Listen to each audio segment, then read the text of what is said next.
Hello friends, అందరికి నమస్తే. నేను ఒక ఇంపార్టెంట్ ఇష్యూ చెప్పాలనుకుంటున్నా. రేవంత్ సర్కార్ నాకు రెండో మెడల్ ఇచ్చింది. రెండో మెడల్ అంటే రెండో కేస్.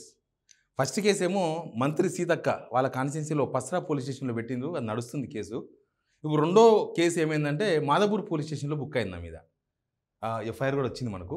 ఏంది కేసు అంటే ఎవరు పెట్టింది తెలుసా? ఆ టీపీసీసీ మీడియా అండ్ కమ్యూనికేషన్స్ సామ రామోరెడ్డి అనే ఒక పిల్లగాడు ఉంటాడు. ఆ పిల్లగాడు పెట్టింది కేసు.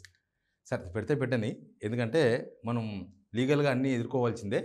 మాదాపూర్ పోలీస్ స్టేషన్ రమ్మని పిలుపు వచ్చింది. మీకు ఒకసారి ఎఫ్ఐఆర్ చూపిస్తాను. ఎఫ్ఐఆర్ మొన్న శనివారం కంప్లైంట్ చేసినారు. టకా టకా టకా టకా ఎఫ్ఐఆర్ కూడా అయిపోతాయి, ఎందుకంటే అధికారంలో ఉన్నారు కదా, కాబట్టి అయిపోతాయి. ఇంకో ఇదంతా subject. Complaint against journalist Shiva Reddy for defamation. Respected sir, madam Sama Rammohan Reddy, chairman media communication Indian National Congress Telangana, hereby being your kind notice journalist Shiva Reddy of Signal TV located Khairatabad as published abroad. ఎందుకు పెట్టిందంటే ఇదంతా చదివితే వేస్ట్, కానీ చర్యలు తీసుకోవాలంటే చాలా స్పీడ్గా తీసుకోవాలంటే చర్యలు టకా టకా టకా అయిపోయింది పని. ఎనీవే ఏంటంటే ఇదంతా పోల్ ఉంది కదా, మొన్న గాంధీభవన్లో ఒక పోల్ పెట్టినరు. 70% ఫామ్ హౌస్ పాలన కావాలని కోరుకున్నారు. ప్రజాపాలన కావాలంటే ఇలా ప్రభుత్వానికి ఎన్ని ఓట్లు వేసినారు? 31% ఓట్లు పడ్డాయి, మీకు అందరికీ తెలుసు కదా. అందులో సామరామోహన్ రెడ్డి పేరు తీసుకున్నాను నేను, ఎందుకంటే ఆయన TPCC media communications chairman. Social media కూడా ఆయన అండర్లోనే వస్తుంది. సోషల్ మీడియా కూడా ఆయన దగ్గర చాలా హ్యాండిల్స్ ఉంటాయి, ట్విట్టర్ హ్యాండిల్స్. నా దగ్గర కొన్ని ఆధారాలు కూడా ఉన్నాయి. ఆయన సోషల్ మీడియా ఏంది, ఆయన మరి ఆయన ఏం సోషల్ మీడియాలో నాకు సంబంధం లేదు అన్నట్టుగా ఇచ్చిండు కంప్లైంట్. సోషల్ మీడియాకి సంబంధం ఉన్నట్టు నా దగ్గర కొన్ని ప్రూఫ్స్ ఉన్నాయి. నేను పోలీస్ స్టేషన్ పోతున్నా.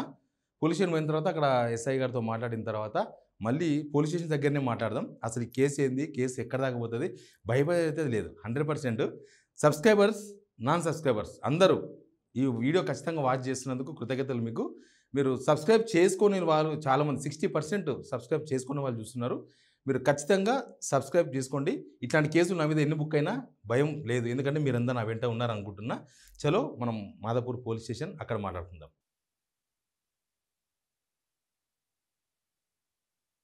మొత్తానికైతే వచ్చినాం, అత్తగారింటికి వచ్చినట్టే అయిపోయింది. రెండో కేసు ఇది. ఈ రేవంత్ అన్న ప్రభుత్వం నా మీద పెట్టిన రెండో కేసు. సంవత్సరం అయిపోయింది వాళ్ళ పాలన వచ్చి కూడా.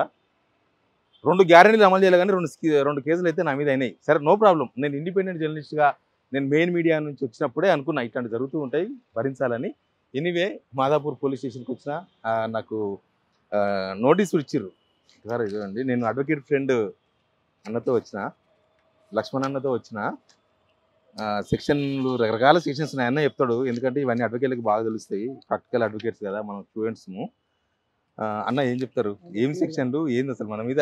సామరామరెడ్డి పెట్టిన కేసు గుర్తుపెట్టుకోండి. సామరామరెడ్డి గురించి కంటిన్యూ ఉంటుంది, దీన్ని అన్న పోయిన తర్వాత మాట్లాడదాం. అన్న బిజీగా ఉన్నారు. క్రైమ్ నెంబర్ 181/2025 ప్రకారం సామరామరెడ్డి గారు ఇచ్చినటువంటి కంప్లైంట్. ఆ కంప్లైంట్లో ప్రకారం అండర్ సెక్షన్ 352, 336 అండర్ 4 ప్రకారం ఇచ్చిన సెక్షన్స్ పెట్టడం జరిగింది బిఎన్ఎస్ఎస్ యాక్ట్ ప్రకారం. అంటే ఇందులో క్లియర్గా 336 అనేది క్లియర్గా ఫోర్జరీ అని క్లియర్గా చెప్తుంది. అంటే ఇక్కడ శివారెడ్డి గారు అంటే ఎలాంటి ఫోర్జరీ చేసినట్టు ఆధారాలు మాత్రం వాళ్ళు ఇచ్చిన, అంటే సామ రామ్మోహన్ రెడ్డి గారు ఇచ్చినటువంటి కంప్లైంట్లు ఎక్కడ కూడా ఫోర్జరీ చేసినట్టు ఆధారాలు లేవు. ఇంకోటి 352 అంటే పీస్కి, అంటే శాంతి భద్రతలకు విఘాతం కలిగించారని శివారెడ్డి గారు అని ఒక సెక్షన్ పెట్టడం జరిగింది. అంటే ఎక్కడ కూడా ఈ సెక్షన్స్ అట్రాక్ట్ అవుతాయి అనడానికి ఆధారాలు లేకుండా కంప్లైంట్ ఇవ్వడం జరిగింది. నిజంగా ఫోర్జరీ చేసినట్టు ఆధారాలు లేవు, పీస్కి పబ్లిక్ శాంతి భద్రతలకు విఘాతం కలిగినట్టు కూడా ఆధారాలు లేవు. నిజంగా తను పెట్టింది కాంగ్రెస్ వాళ్ళ హ్యాండిల్లో వాళ్ళే పోల్ నిర్వహించడం జరిగింది. ఆ పోల్కి సంబంధించి కొన్ని వ్యతిరేకంగా వాళ్ళకు ఓట్లు రావడం జరిగింది. ఆ ఇష్యూస్కి సంబంధించిన అలిగేషన్, అంటే దానికి సంబంధించిన ఇష్యూలో శివారెడ్డి గారు మీద కంప్లైంట్ పెట్టడం జరిగింది. దాంట్లో మేము under section 35A1, 35(1)(b)(3) BNSS act ప్రకారం ఈరోజు నోటీస్ తీసుకోవడం జరిగింది. ఈ నోటీస్కి వితిన్ 1-2 డేస్లో మేము రిప్లై ఇస్తాము. రిప్లైతో పాటు అంటే శివారెడ్డి గారి దగ్గర దీనికి సంబంధించి దాన్ని తప్పు చేయనట్టు ఆధారాలు కూడా ఈ నోటీస్తో పాటు మేము రిప్లైతో పాటు సబ్మిట్ చేస్తాం ఎస్హెచ్ఓ గారికి. ఓకేనా? అన్న కూడా మన సబ్స్క్రైబరే, రైట్. ఎనీవే ఇంకా మనం సెక్షన్లు కేసులు మనకు సంబంధం లేని ఇష్యూ. కానీ సామరామరెడ్డి కేసు దేని మీద కేసు ఉంది తెలుసా? మన దానిలో what is this non sense అనే ఒక వీడియో ఉంటుంది, నేను ఈ డిస్క్రిప్షన్లో కూడా ఇస్తాను చూడండి. నేను ఎవరిని తిరగలేదు, ఎవరిని అనలేదు. What is this non sense ఏంటంటే, వీళ్ళు తెలంగాణ కాంగ్రెస్ అనే ఐడిలో మీకు తెలుసు కదా, ఫామ్ హౌస్ పాలన కావాలన్నా ప్రజాపాలన కావాలంటే 70% ఎవరో ఓటేసారు ఆన్లైన్లో ఎవరో ఓటేసారు. దాన్ని మనం ఏం చేస్తాం, దాన్ని విశ్లేషణ చేస్తాం కదా, చేసినాం. అరే ఎవడన్నా తలకాయ మీద మొండె మీద తలకాయ ఉన్నాడు ఎవడన్నా నేను మంచోన్నా కాదా అని పెట్టుకుంటారా ఎవడన్నా పోలు? అట్లా పెట్టుకుంటే ఏముంటారు, మనకు నచ్చిన వాళ్ళు ఉంటారు, నచ్చిన వాళ్ళు ఉంటారు. నచ్చినోడు మంచోడు అని చెప్తారు, నచ్చనోడు ఇటు మంచోడు కాదని చెప్తారు. ప్రతి మనిషికి అన్ని యాంగిల్స్ ఉంటాయి కదా, సేమ్ అదే. కాకపోతే ఈయన ఏంటంటే సోషల్ మీడియా నాకు సంబంధం లేదు అనేది రామ్మోహన్ రెడ్డి అలిగేషన్. ఆయన సోషల్ మీడియా నాకు సంబంధం లేదు అని చెప్పింది కదా, నా దగ్గర కొన్ని ప్రూఫ్స్ ఉన్నాయి, స్క్రీన్ మీద చూపిస్తా. స్క్రీన్ మీద చూడొచ్చు మీరు, స్క్రీన్ మీద నేను మీకు అటాచ్ చేస్తున్నాను. ఏంటంటే అసెంబ్లీ ఎలక్షన్ అయిపోయినాక పార్లమెంట్ ఎలక్షన్స్ ముందు సీఎం రేవంత్ రెడ్డి గారి ఇంటి ముందే సోషల్ మీడియా మీటింగ్ అయింది. దాన్ని ఆర్గనైజ్ చేసింది సామరామోహన్ రెడ్డి, దాన్ని అధ్యక్షత వహించింది సామరామోహన్ రెడ్డి. అడున్నోళ్ళు పాపం ఆ సోషల్ మీడియాలో పనిచేసేటోళ్ళు అన్న మీకేం సంబంధం, మీరెందుకు ఇటా అని అంటే TPCC media and communication chairman అంటే మొత్తం నాకెందుకే వస్తాయని చెప్పుకొని ఆయన్ని అధ్యక్షత వహించినట్ట. ఎనివే నడవని, నో ప్రాబ్లం, మనం కేసులకు భయపడే రకం కాదని ఆయనకు తెలియనట్టు సామరామోహన్ రెడ్డి గురించి ఎక్కువ టైం తీసుకోండి. ఎందుకంటే మనం చాలా బిగ్ ఫైట్ చేస్తున్నాం. ఆ బిగ్ ఫైట్లో సామరామోహన్ రెడ్డి అనేవాడు చాలా పిల్లవాడు. ఎందుకు పిల్లవాడు అని చెప్తా అంటే, నేను V6లో డిబేట్ చేస్తున్న టైంలో ఆల్మోస్ట్ ఇంకా మిడిల్లో నన్ను డిబేట్కి పిలవమని బతిమలాడేవాడు. డిబేట్కి పిలువన్నా, నన్ను పిలువన్నా అని అడిగేవాడు.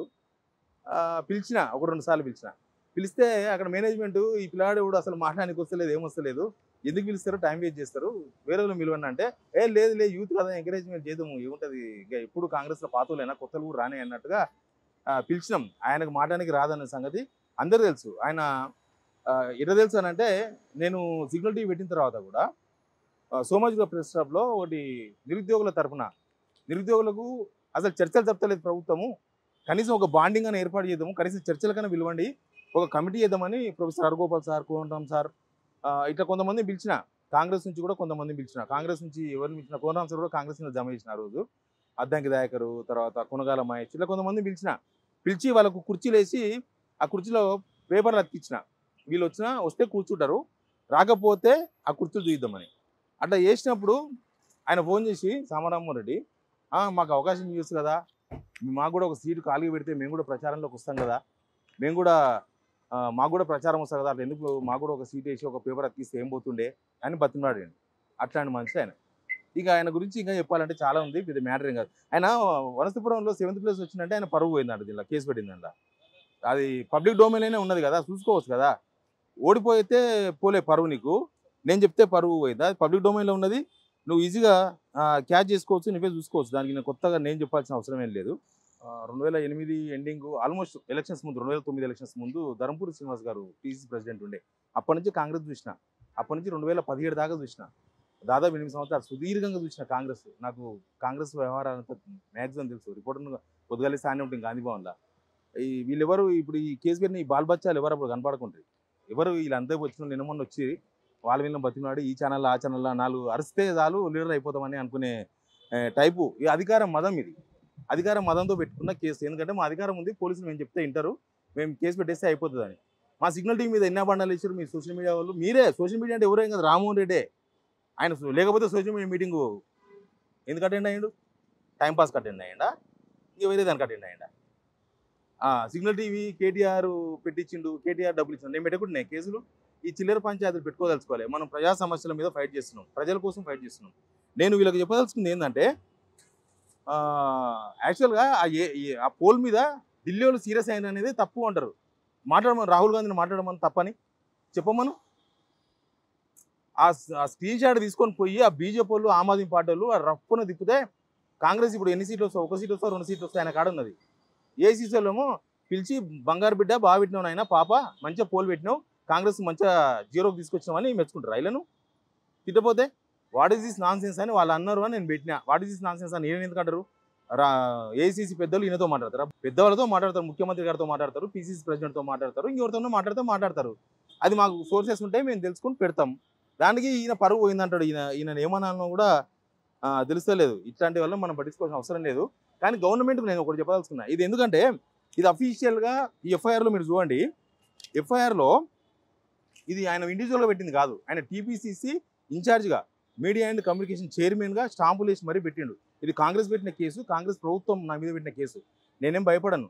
రేవంత్ రెడ్డి గారు నేను ఒకటి చెప్పదలుచుకున్నా, ఇట్లాంటి చెంచాలను వెంబడించుకొని తిప్పితే మీ పరువు ఉండదు, పోతుంది.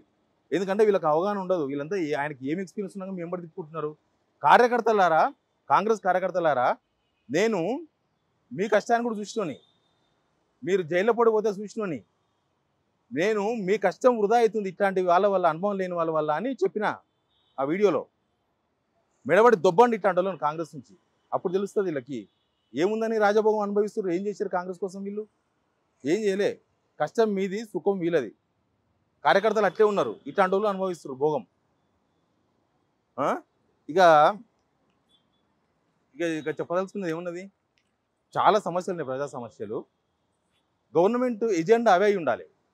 మీరు ప్రజలకు మంచి చేస్తే నాలంటూ మంచి చేసినా చెప్తారు కదా. మీరు మంచి చేస్తే మంచిగానే చెప్పాలి కదా, తప్పదు కదా. అది కళ్ళకు కనిపిస్తుంది కాదని చెప్తామా? మీరు మంచి చేసినా మంచిగానే చెప్తాం. కానీ నాలాంటి వాళ్ళ మీద కేసులు పెట్టి, నాలాంటి జర్నలిస్టుల మీద కేసులు పెట్టి గొంతు నొక్కేస్తాం, మూసేస్తాం, అధికార మదం ఉంది చేస్తాం. ఏం తేడా ఉంది? మీ ప్రజాపాలన ఏం తేడా ఉందా? ఫస్ట్ టైం నేను కేసీఆర్ను ప్రశ్నించినా, కేటీఆర్ను ప్రశ్నించినా, అమిత్ షాను క్వశ్చన్లు వేసినా నా మీద ఎవ్వరు కేసు పెట్టలే. ఈ ప్రజాపాలనలో ఒక 18 సంవత్సరాల 16, 17, 18 సంవత్సరాలు ఈజీగా నేను సింగర్ కూడా వేసిన కొన్ని రోజులు. ఇన్ని సంవత్సరాల జర్నలిస్ట్ని పోలీస్ స్టేషన్ మెట్లెక్కినంటే తెలుసుగా. ఇది రెండో కేసు. ఫస్ట్ కేసు సీతక్క పెట్టింది, అది ఫేస్ చేస్తున్నా. ఇది కూడా ఫేస్ చేద్దాం మిత్రులారా, మీ అందరూ సపోర్ట్ నాకు కావాలి. చూద్దాం సామారామన్ రెడ్డి కథ ఏందో. సామారామన్ రెడ్డి మనకు చిన్నోడు అవుతాడు, ఆయన మనం పట్టించుకోని అవసరం లేదు. కానీ ఒక్కొక్కరి బడలు ఇప్పుదాం, టైం దొరుకుతుంది. Please subscribe signal TV.